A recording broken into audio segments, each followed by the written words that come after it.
عشق رسول پاک دل میں بسائے رکھنا، یہ خزانہ ہے لٹیروں سے بچائے رکھنا، یہ خزانہ ہے لٹیروں سے بچائے رکھنا، اور تیرے سجدوں کو بھی مل جائے گی معراج وفا، سر جھکایا ہے تو دل بھی جھکائے رکھنا، تیرے سجدوں کو بھی مل جائے گی معراج وفا، سر جھکایا ہے تو دل بھی جھکائے رکھنا۔ اب آپ حضرات بالکل تیار رہنا، اب آپ حضرات کے سامنے آج کے مقرر خصوصی حضرت علامہ مفتی حسن رضا صاحب قبلہ بریلوی تشریف لا رہے ہیں۔ نعرہ تکبیر کی گونج میں ان کا استقبال کر لیجئے۔ نعرہ تکبیر، نعرہ رسالت، نعرہ رسالت، علماء اہل سنت، مسلک اعلیٰ حضرت، مسلک اعلیٰ حضرت مفتی حسن رضا صاحب قبلہ، نعرہ تکبیر، نعرہ رسالت۔ بس اس شعر کے ساتھ میں حضرت کو دعوت دیتا ہوں کہ خطابت جس کی سنتے ہیں فرشتے آسمانوں میں، خطابت جس کی سنتے ہیں فرشتے آسمانوں میں، وہ جس کا نام ہے ساری خانقاہوں آستانوں میں، وہ جس کا نام ہے ساری خانقاہوں آستانوں میں، اور مقرر ایسا کوئی بھی بڑی مشکل سے بنتا ہے، مقرر ایسا کوئی بھی بڑی مشکل سے بنتا ہے، مشقت کرنی پڑتی ہے بہت علمی خزانوں میں، مشقت کرنی پڑتی ہے بہت علمی خزانوں میں۔ آپ حضرات کے سامنے مفتی حسن صاحب کے منبر رسول پہ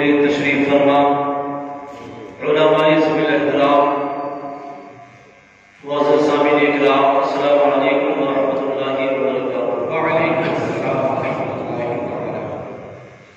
نحمده ونصلی علی رسولہ الکریم، اما بعد فاعوذ باللہ من الشیطان الرجیم، بسم اللہ الرحمن الرحیم۔ قل بفضل اللہ وبرحمتہ فبذلک فلیفرحوا هو خیر مما یجمعون۔ آمنت باللہ صدق اللہ العظیم وصدق رسولہ النبی الامین الکریم، ونحن علی ذلک لمن الشاہدین والشاکرین والحمد للہ رب العالمین۔ سبحان اللہ۔ سب سے پہلے معلم کائنات، فخر آدم و بنی آدم، سیاہ عرب و عجم، مصطفیٰ جان رحمت، شمع بزم ہدایت، نوشہ بزم جنت، مصطفیٰ جان رحمت صلی اللہ علیہ وسلم کی بارگاہ میں محبت و عقیدت کے ساتھ درود پاک پڑھیے۔ اللہم صلی علی سیدنا محمد وبارک وسلم، صلی علیہ السلام و سلام علیہ یا رسول اللہ صلی اللہ علیہ وسلم۔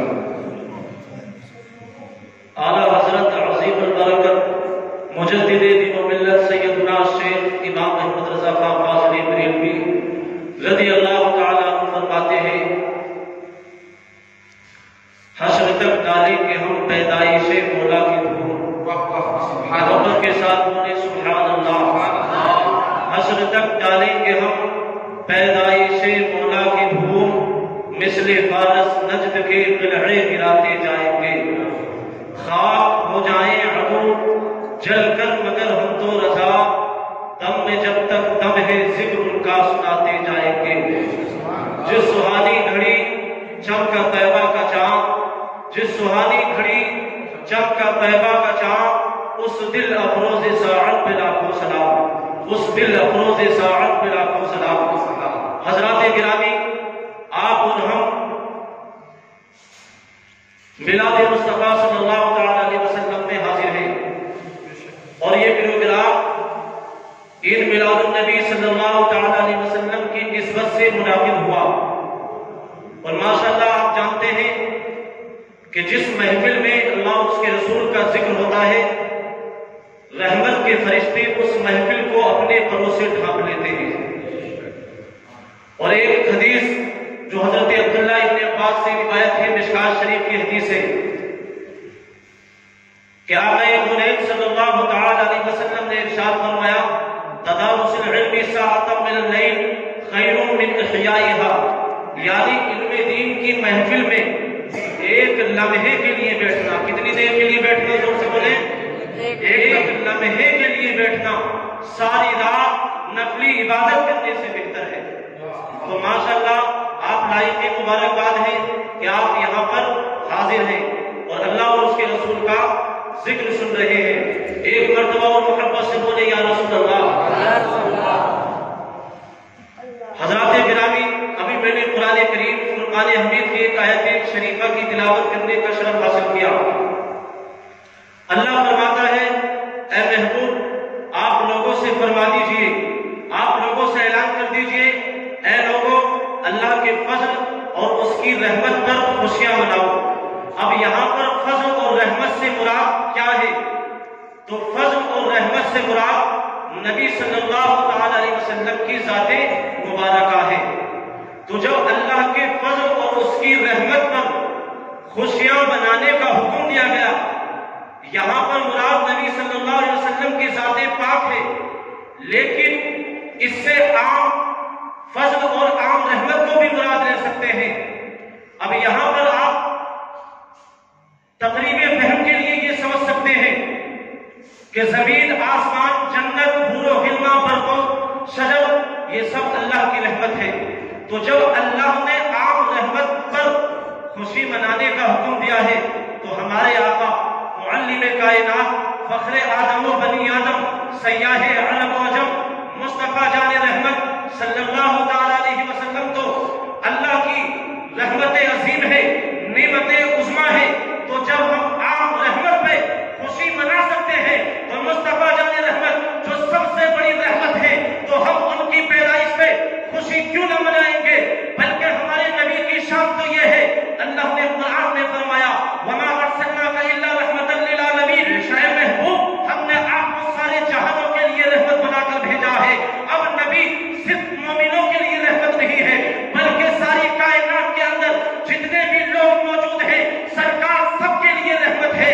تو جب عام رحمت پہ اللہ نے خوشی منانے کا حکم دیا ہے تو ہم اپنے نبی کی رحمت پہ بھی خوشیاں منائیں گے اور اعلیٰ حضرت کے اس شعر پہ عمل کریں گے کہ حشر تک ڈالیں گے ہم پیدائش مولا کی دھوم، مثل فارس دشت کے قلعے گرا دے جائیں گے اور خاک ہو جائیں عدو جل کر، مگر ہم تو رضا ہم میں جب تک دم ہے ذکر ان کا سناتے جائیں گے۔ نعرہ تکبیر، نعرہ رسالت، علماء اہل سنت، سبحان اللہ سبحان اللہ۔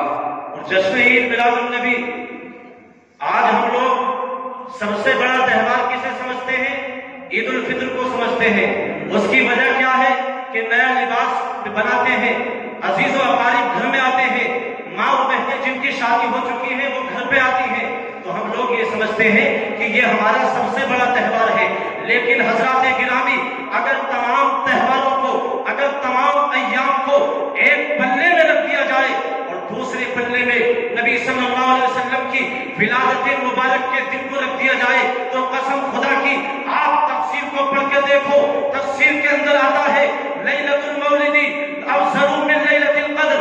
اگر تمام ایام کو، تمام تہوار کو ایک پلے میں رکھ دیا جائے، دوسرے پلے میں نبی کی پیدائش کے دن کو رکھ دیا جائے تو نبی صلی اللہ علیہ وسلم کی پیدائش کا دن تمام تہواروں میں سب سے افضل ہے، تمام تہواروں میں سب سے زیادہ فائق ہے، اس لیے کہ نبی صلی اللہ علیہ وسلم کی پیدائش تمام چیزوں پر اس لیے فوقیت رکھتی ہے کہ لیلۃ القدر میں کیا ہوا؟ ذرا زور سے بولو سبحان اللہ۔ قرآن نازل ہوا۔ کیا نازل ہوا؟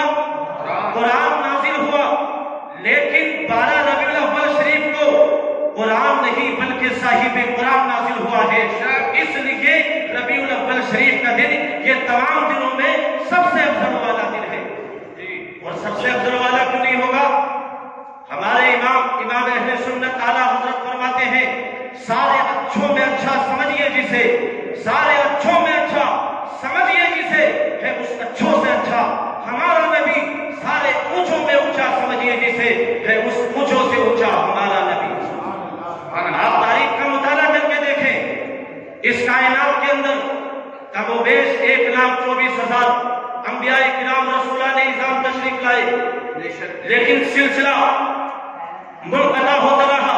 ایک نبی آئے، ان کے بعد دوسرے نبی آئے، اسی طرح سلسلہ چلتا رہا، یہاں تک کہ کوئی نبی کسی خطے کے لیے، کوئی نبی کسی قبیلے کے لیے، کوئی نبی کسی خاندان کے لیے آیا۔ لیکن قسم خدا کی جب ہمارے نبی کی نبوت کا چاند نکلا ہے تو صرف ایک خطے کے لیے نہیں نکلا ہے، صرف عرب و عجم کے لیے نہیں نکلا ہے، بلکہ جب مصطفیٰ کی نبوت کا چاند نکلا ہے وہ اس طرح سے نکلا ہے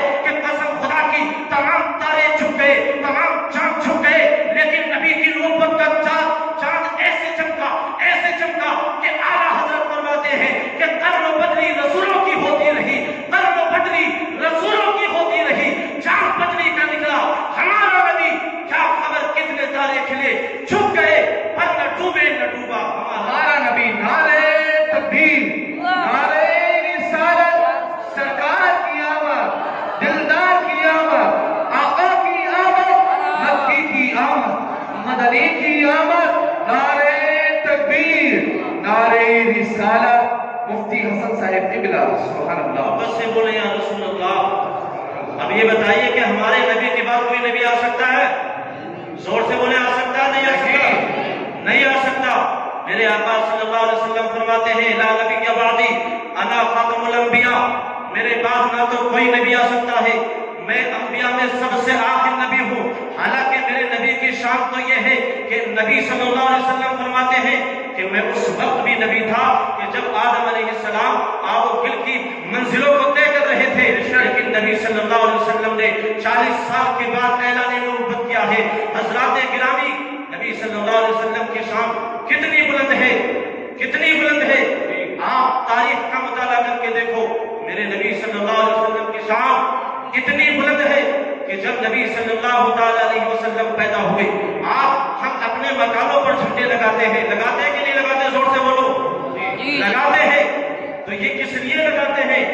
نبی صلی اللہ علیہ وسلم کی محبت میں لگاتے ہیں، ان کی غلامی کا ثبوت پیش کرتے ہیں۔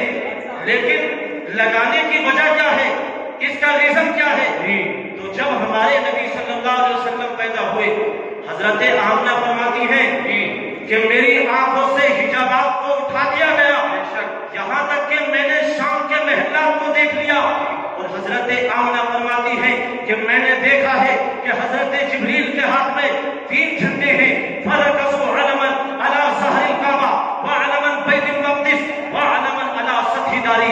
حضرت آمنہ فرماتی ہیں کہ جب میرے نبی کی پیدائش کا دن آتا ہے تو میں نے اپنی آنکھوں سے دیکھا ہے کہ حضرت جبریل امی کے ہاتھ میں 3 جھنڈے ہیں، ایک جھنڈے کو آپ نے مشرق میں لگایا ہے، دوسرے جھنڈے کو مغرب میں لگایا ہے، اور تیسرا جھنڈا کعبے کی چھت میں لگایا ہے۔ تو پتا چلا نبی صلی اللہ علیہ وسلم کی محبت میں جھنڈے لگانا یہ بدعت نہیں ہے، بلکہ حضرت جبریل امی کی سنت ہے۔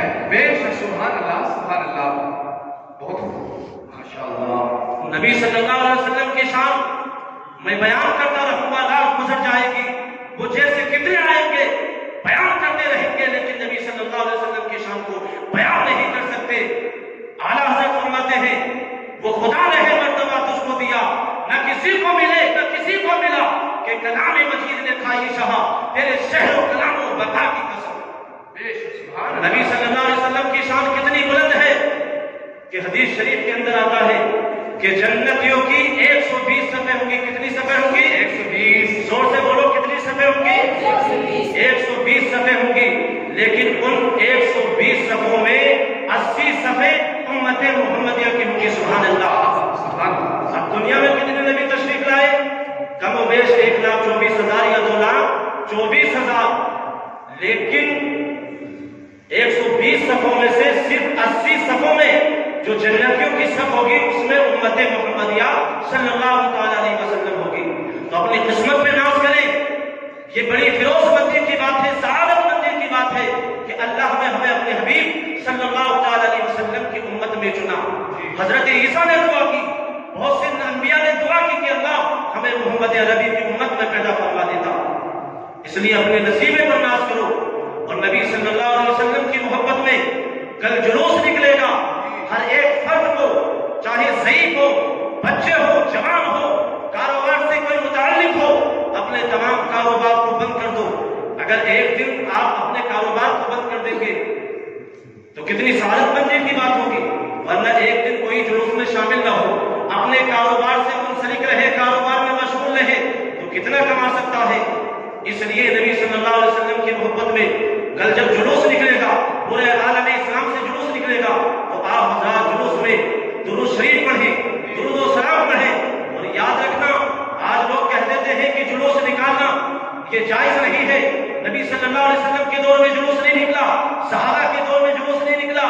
اسی طرح کا ایک سوال کسی نے علامہ احمد یار خان نعیمی سے پوچھا، کیا جلوس حضور صلی اللہ علیہ وسلم کے زمانے میں نکلا تھا یا صحابہ کے زمانے میں نکلا تھا؟ تو جانتے ہو علامہ احمد یار خان نعیمی نے کیا جواب دیا کہ پوچھنے والے ظالم، تجھے معلوم نہیں ہے کیا یہ زمانہ تیرے باپ کا ہے؟ ارے تجھے معلوم نہیں ہے کہ اعلیٰ حضرت نے فرمایا ہے کہ زمین و زمان تمہارے لیے، مکین و مکا تمہارے لیے، جنین و جنا تمہارے لیے، میں ہے زبان تمہارے لیے، بدن میں ہے جان تمہارے لیے، ہم آئے بھی یہاں تمہارے لیے اور اٹھے بھی وہاں تمہارے لیے۔ سبحان اللہ سبحان اللہ۔ یہ تو عقلی جواب تھا۔ اب مدینے کی تاریخ کو پڑھ کے دیکھو، مسلم شریف کی ایک حدیث ہے۔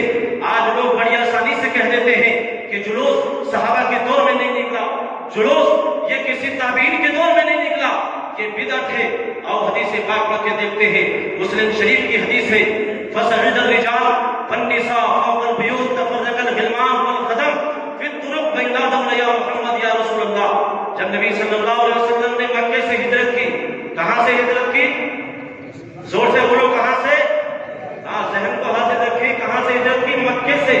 جب نبی صلی اللہ علیہ وسلم نے مکے سے ہجرت کی، ماشاءاللہ یہ مولانا ریاض صاحب بھی تشریف لا چکے ہیں، وہ بہت مخلص ہیں ہمارے، اللہ تعالیٰ انہیں بھی سلامت رکھے۔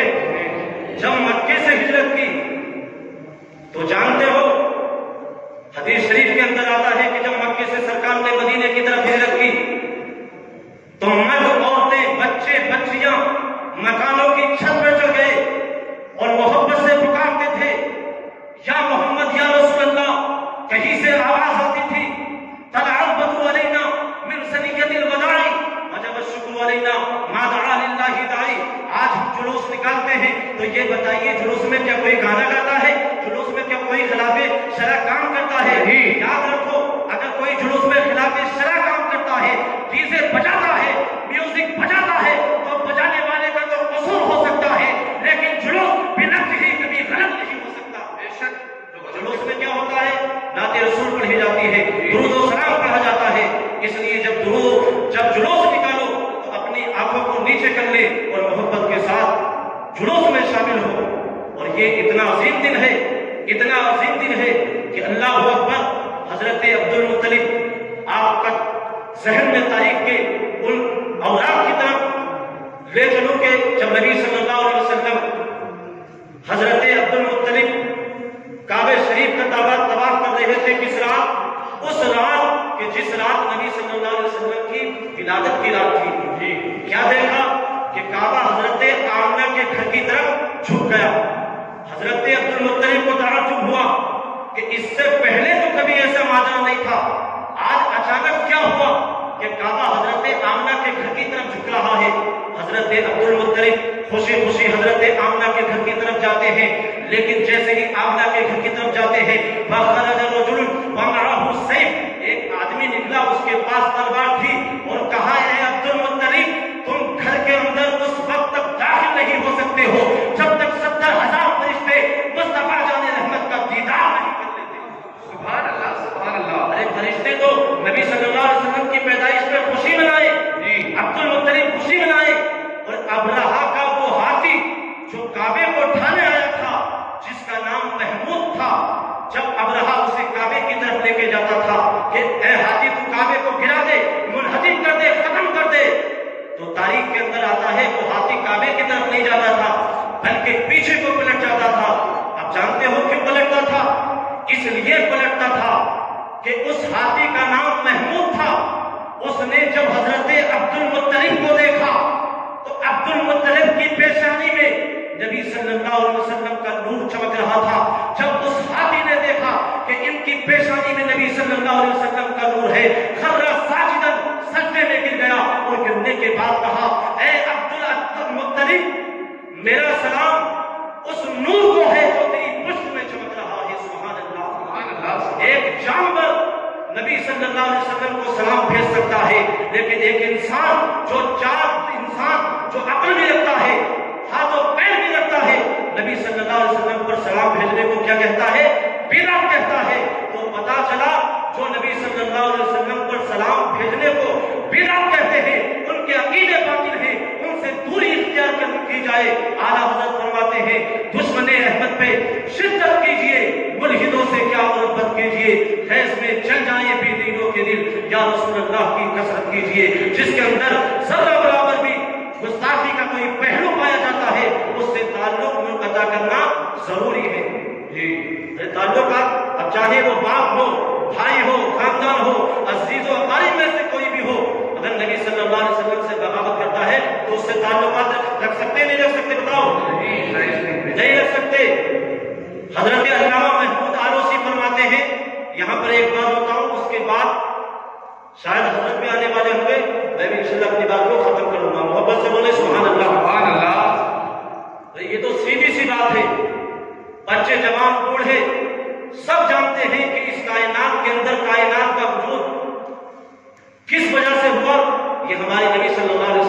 کی برکت سے ہوا. اگر نبی نہ آتے تو کائنات میں کچھ ہوتا نہیں ہوتا. اب یہاں پر علامہ محمود آلوسی نے ایک بہت خوبصورت مثال پیش کی ہے. وہ فرماتے ہیں العالم جسد، یعنی تمام کائنات کیا ہے؟ یہ ایک جسم ہے. کیا ہے تمام کائنات؟ ایک جسم ہے. اب یہ بتائیے کہ جسم کے اندر اگر روح نہ ہو تو انسان زندہ رہ سکتا ہے؟ نہیں رہ سکتا.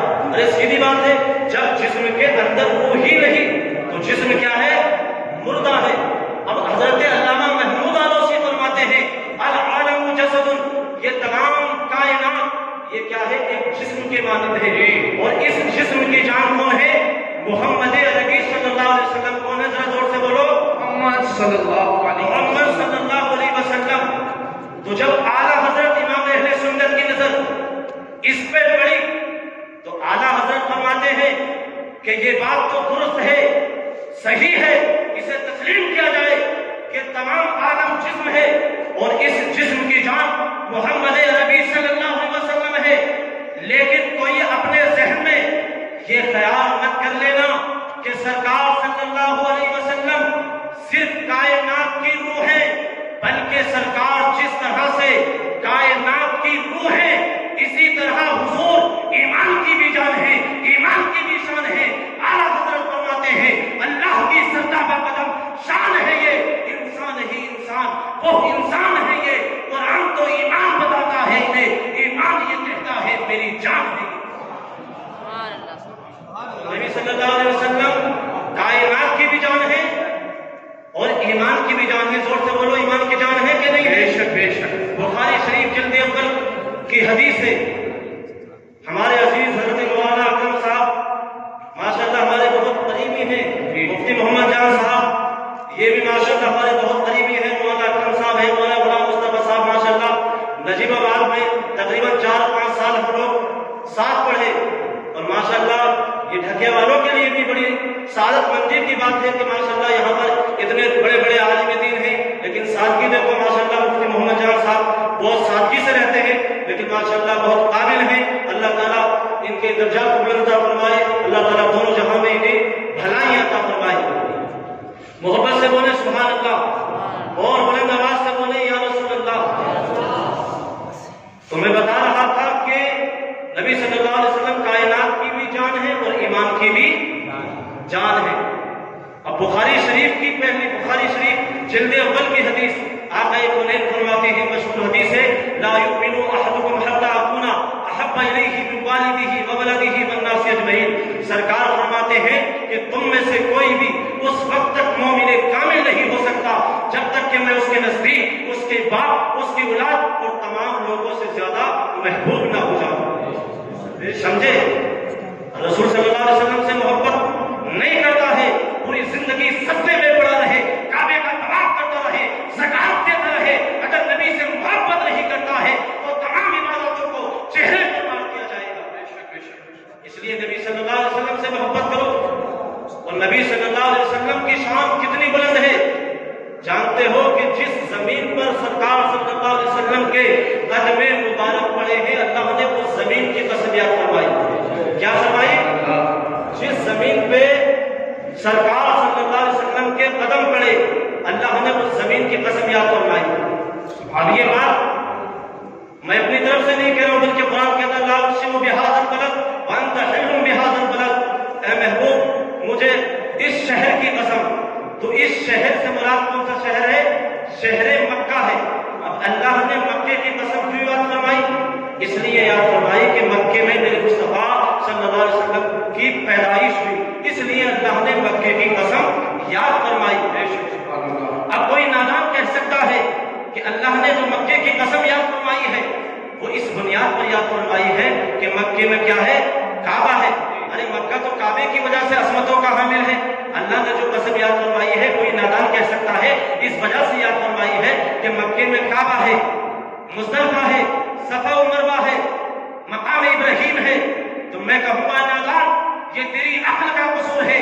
اللہ نے جو مکے کی قسم یاد فرمائی ہے وہ اس لیے یاد نہیں فرمائی کہ مکے میں کعبہ ہے، مکے میں مقام ابراہیم ہے، مکے میں مصطفیٰ ہے، بلکہ اللہ نے جو مکے کی قسم یاد فرمائی ہے وہ اس بنیاد میں فرمائی ہے کہ اللہ اللہ فرماتا ہے وَأَنْتَ حِلٌّ بِهَذَا الْبَلَدِ، اے محبوب جس شہر میں تم جلوہ افروز ہو مجھے اس شہر کی قسم ہے۔ سبحان اللہ سبحان اللہ سبحان اللہ سبحان اللہ۔ بہت خوب۔ مکے کو جو عظمتیں ملی ہیں وہ نبی صلی اللہ علیہ وسلم کے قدموں کی برکتیں ہیں، اور آپ کو جو اولاد ملی ہے، مال و متا ملا ہے، ہمیں جو قرآن ملا ہے، عرفان ملا ہے، رمضان ملا ہے، یہ نبی صلی اللہ علیہ وسلم کا صدقہ ہے۔ وہ جو نہ تھے تو کچھ نہ تھا، وہ جو نہ ہو تو کچھ نہ ہو، جان ہے وہ جہان کی، جان ہے تو جہان ہے۔ سبحان اللہ سبحان اللہ۔ سمجھے یہ نبی صلی اللہ علیہ وسلم کا صدقہ ہے، ان کی عطا ہے، ان کا کرم ہے۔ اگر وہ اس دنیا میں تشریف نہیں لاتے تو کائنات کا وجود نہیں ہوتا۔ جیسے کہ آپ نے سنا ہے کہ جب نبی صلی اللہ علیہ وسلم اس دنیا میں تشریف لے لائے تھے تو جانتے ہو دنیا کفر کی دلدل میں پھنسی ہوئی تھی، عورتوں کو منحوس سمجھا جا رہا تھا، عورتوں کو ترکہ سمجھا جا رہا تھا۔ اگر کسی کی عورت انتقال کر جائے تو بیٹا کبھی بہن سے زنا کر رہا ہے، کبھی ماں سے زنا کر رہا ہے۔ جس طرح سے اور سامان ترکے میں تقسیم ہو جاتا ہے، اسی لیے ماں اور بہنوں کو بھی تقسیم کیا کرتے تھے، اور جس عورت کا شوہر مر جاتا تھا اسے منحوس سمجھا کرتے تھے، اسے چوپاہی پر بٹھا کر پورے شہر میں گھمایا کرتے تھے۔ بچیوں کو کچھ عرب کے قبیلے ایسے تھے جو بچیوں کو زندہ درگور کر دیے کرتے تھے، لیکن اللہ اکبر جب میرے نبی صلی اللہ علیہ وسلم اس خاکدانی پر تشریف لائے ہیں، جب اس دنیا پہ تشریف لائے ہیں تو میرے نبی نے فرما دیا اے درگور ہونے والی بچیوں، اے مظلوموں، اے بے کسوں، اے لاچاروں، اب تم پہ ظلم نہیں ہوئے گا، کیونکہ تم کو ظلم سے بچانے والا محمد عربی آمنہ کے دربار میں تشریف لے کر آ گیا۔ سبحان اللہ سبحان اللہ۔ بہت خوب۔ جب نبی تشریف لے آئے ظلم و ستم مٹ گیا، کفر کی دلدل چھٹ گئی، یہاں تک کہ پوری کائنات روشن ہو گئی۔ حضرت خولا سعدیہ وہ فرماتی ہیں کہ میں نے حضرت آمنہ سے پوچھا، حضرت آمنہ فرماتی ہیں کہ میں نے حضرت خولا سعدیہ سے پوچھا اے خولا سعدیہ یہ تو بتاؤ، اور یہ روایت حضرت حلیمہ سے بھی ہے کہ اے حلیمہ یہ بتاؤ کہ اب سے پہلے تمہارے گھر میں اندھیرا رہتا تھا، روشنی نہیں تھی، لیکن اب کون سی دولت مل گئی ہے، ایسا کون سا سامان مل گیا ہے کہ پوری رات تمہارے گھر میں آگ جلتی ہے، پوری رات تمہارے گھر روشن رہتا ہے، ایسی کون سی روشنی ہے، ایسی کون سی آگ جلاتی ہو؟ تو حضرت حلیمہ نے کہا لا واللہ لا اوقد نارا ولکنہ نور محمد۔ اے خولا سعدیہ نہ تو میں اپنے گھر میں کوئی چراغ جلاتی ہوں، نہ ہی کوئی آگ جلاتی ہوں، یہ میرا گھر جو چمک رہا ہے یہ کوئی دنیا کی روشنی نہیں ہے، بلکہ یہ روشنی نبی صلی اللہ علیہ وسلم کے نور کی روشنی ہے۔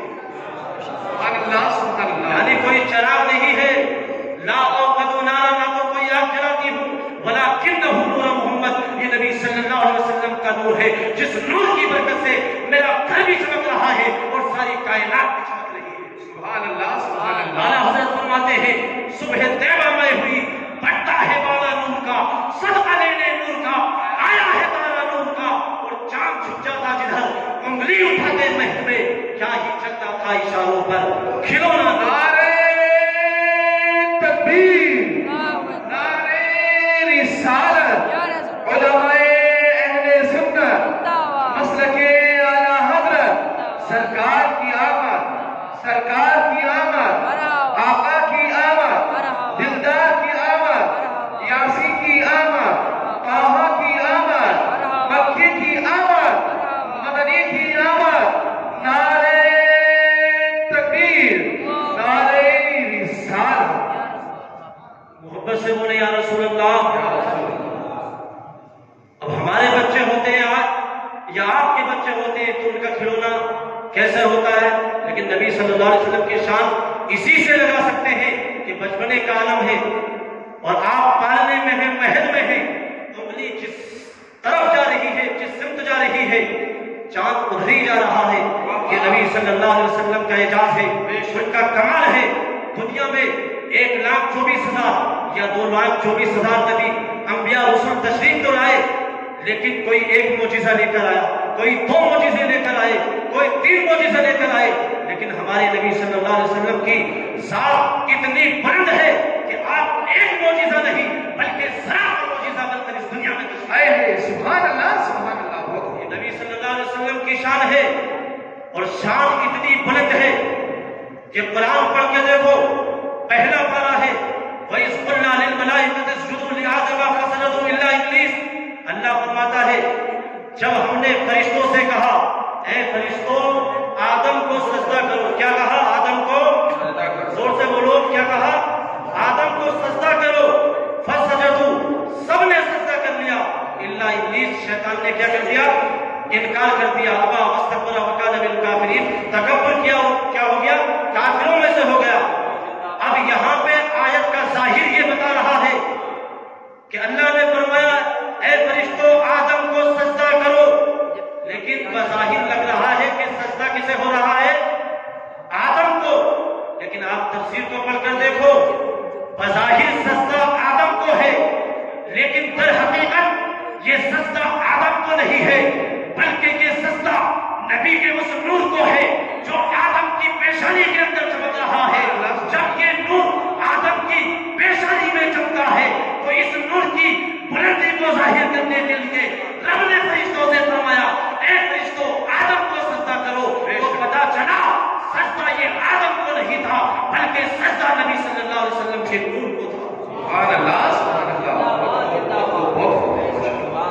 اور آپ المواہب اللدنیہ کو پڑھ کر دیکھو ثم اسکن نور محمد فی ظہر آدم فصارت الملائکہ تقف خلفہ صفوفا ينظرون الى ذلك النور.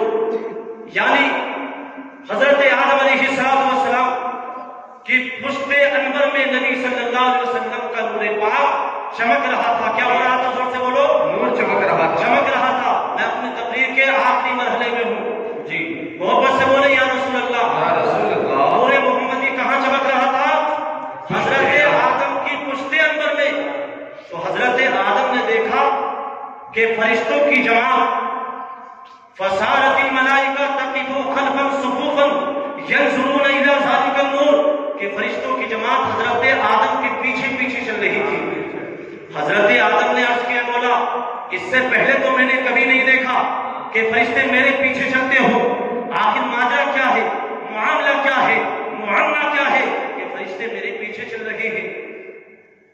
تو اللہ نے فرمایا اے آدم یہ تمہارا کمال نہیں ہے، یہ کمال نبی کے کونین کے نور کا ہے جو تمہیں بھی بلند کر رہا ہے اور کائنات کو بھی بلند کر رہا ہے. حضرت آدم کی خواہش اور ظاہر ہوئی. عرض کیا مولا اس نور کو میری پیشانی کے اندر رکھ دے. اس نور کو حضرت آدم کی پیشانی کے اندر رکھ دیا گیا. تو اب وہ فرشتوں کی جماعت جو پہلے کہاں چل رہی تھی؟ پیچھے چل رہی تھی، اب آگے چلنے لگی ہے. آگے کس وجہ سے چل رہی ہے؟ ذرا زور سے بولو.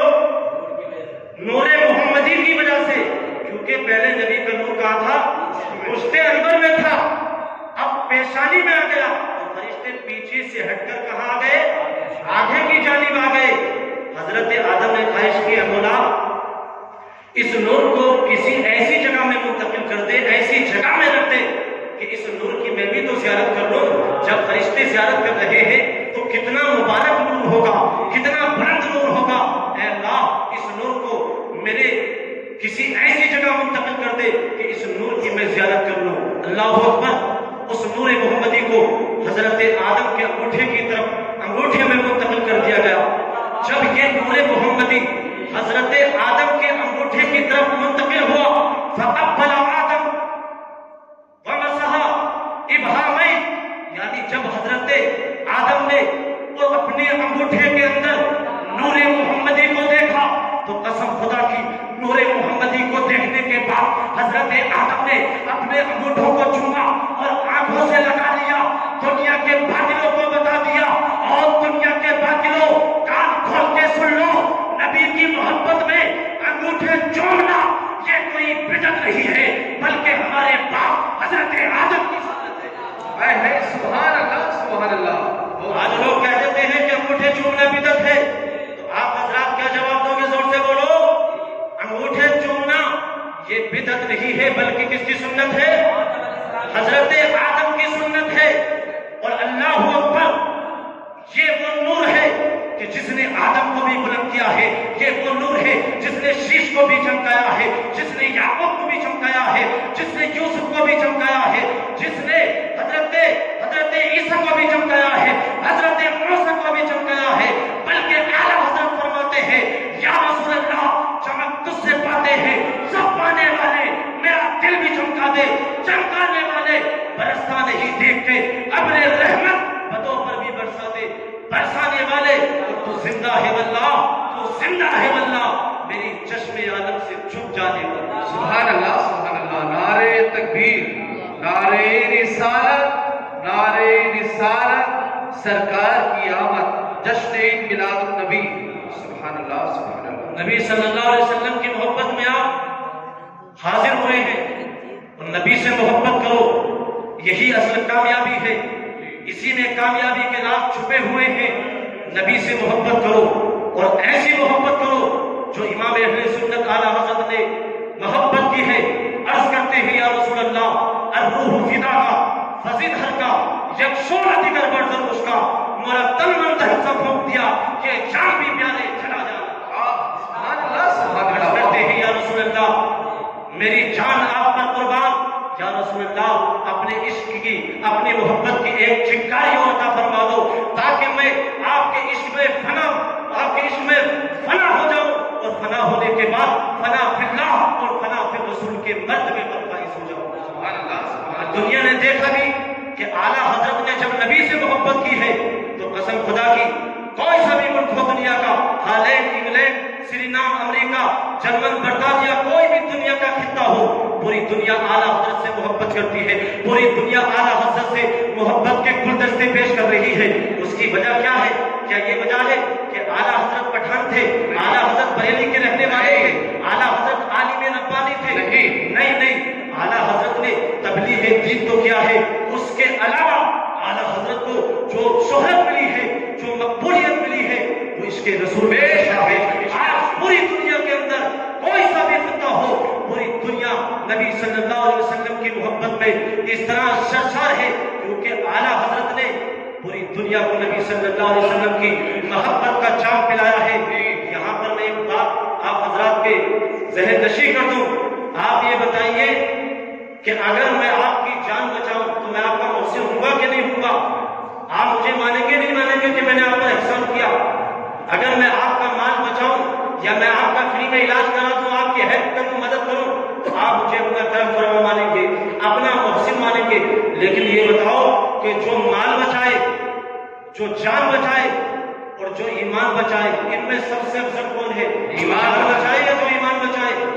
زور سے بولو اور بلند آواز سے بولو، ایمان سب سے افضل وہ ہے کہ جو ایمان بچائے